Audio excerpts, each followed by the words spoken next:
So, Butch, your guys are almost the talk of the team right now. Why have they been so effective through 3 games? I don't know that I have a great answer to that question, to be quite honest with you.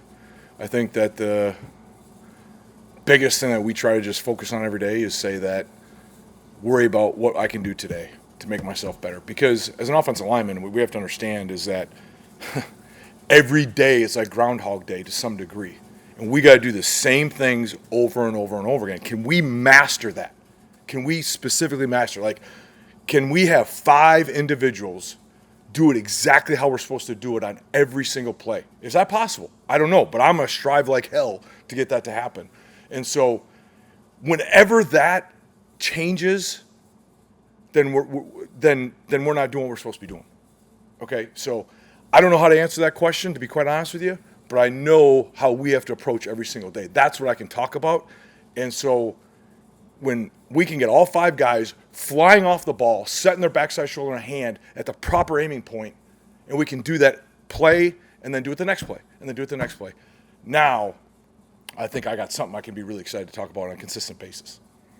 I'm sorry, Daniel. 2 terms I would like to ask you about, because flying off the ball and our standard. I've heard offensive linemen use both of those terms. Are those terms that you use a lot in the room and All the time. Yeah. All practice long, all meeting long. They're going to hear it, and they're going to hear it, and they're going to hear it, because that's how we have to go about our job. And that's that approach that has to be there. It has to be there for us to do what we need to do. Is the standard about technique, or It's a combination of a lot of things, right? It's technique and it's intentionality. It's being deliberate, and everything that we do is the purpose of how we want to do it. It's not focused on what happened on this play result-wise. Yes, in the end on Sundays, there's a complete understanding in the room that results are what factors, right? But during the week, it's not. During the week, it's about how we do it, right? And so during the week, today, all I want to see today is guys doing that, right? Flying off the ball, setting their backside shoulder hand, setting in pass pro with their feet in the ground, connect to the ground, getting connected to the defender and being balanced. That's what we want to see. Coach Mike McDaniel has mentioned a few times the right kind of players they bring in here. So I'm curious, from your teaching aspect, how coachable is this group on the offensive line? This is a very coachable group. They're very cool, and talk about being grateful. I'm grateful as all get out to walk into that room. I'm excited every day to walk into this building, to get a chance to work with Mike, Frank, Chris Greer, and then let alone walk into that line room. We got a bunch of guys that are highly motivated to be at their best, right? And that's all we want, is guys to play at their very best. For me to consistently try to get that out of them. I owe it to them. I owe that to them. That's my job. How do you describe your coaching style? We've seen you're not exactly passive when it comes to practice. And have you heard players talk about, hey, our coach is really fired up kind of thing? Have you heard them? I mean, I just go. I mean, I don't know what else to say about that. Just try to. I owe it to them to be my very best. And if I'm not my best, I'm not doing them the best. I'm not giving it to them the way they need me to be as a coach. And so that energy translates into the players every day. Yeah. I mean, that's kind of why I try to go that way with a lot of energy. Yes, I think it helps. I don't think it hurts. These 2 fourth-year guys on the right side of your line, Hunt and Jackson, how are they playing, do you think, Butch?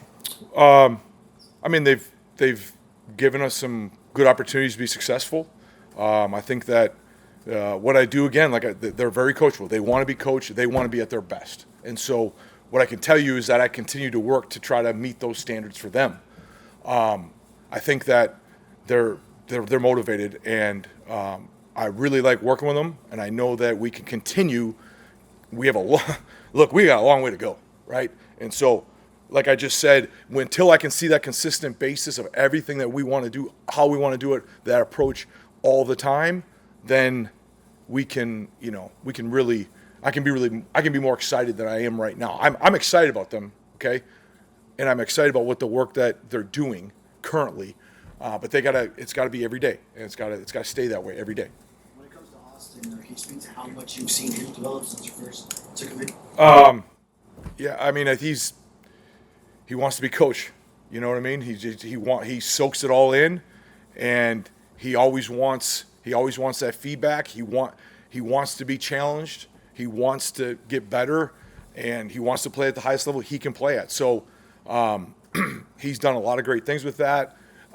You know, in terms of where he was, where he is, where he's going, be seen. I know he's got a long road ahead, and we're just going to keep trying to climb that hill to get there. I know this topic you were understandably guarded about when I brought it up in early August about Isaiah Wynn at guard, but now that we know he is your starting left guard and playing well, are you able to share, Butch, when he was signed, did you, Chris, Mike, Frank, know that he was going to be a guard, or did you think he could play guard or tackle? We will see in July and August where we need him. Yeah, I mean, with every offensive lineman, there is that aspect of where's he going to fit best, because it's about getting the best guys on the field possible, right, at all times. And so, but also with the thought process that knowing enough about him that he can play inside. Now, Mike had the opportunity to be with him in the Senior Bowl, so he already had some really good insight in what he thought and forecasting how he could be a guard for us and what we were trying to do on this offense. But, you know, again, that's different than him actually going out there, proving and doing it. And so there was a lot of aspects in his game that we felt fit better as a guard than being on the edge. I wanted to ask you about Liam. Obviously, with Connor's situation and the uncertainty, he's might have to take snaps at center. What was it about Liam that you guys said, hey, center might be something that fits him? Yeah, so the one thing about Liam is, again, he's very motivated. He's an extremely smart football player. He's all about the process and how he does things and what do I have to do to keep getting better, right? And so those type of things factor to have success in the position.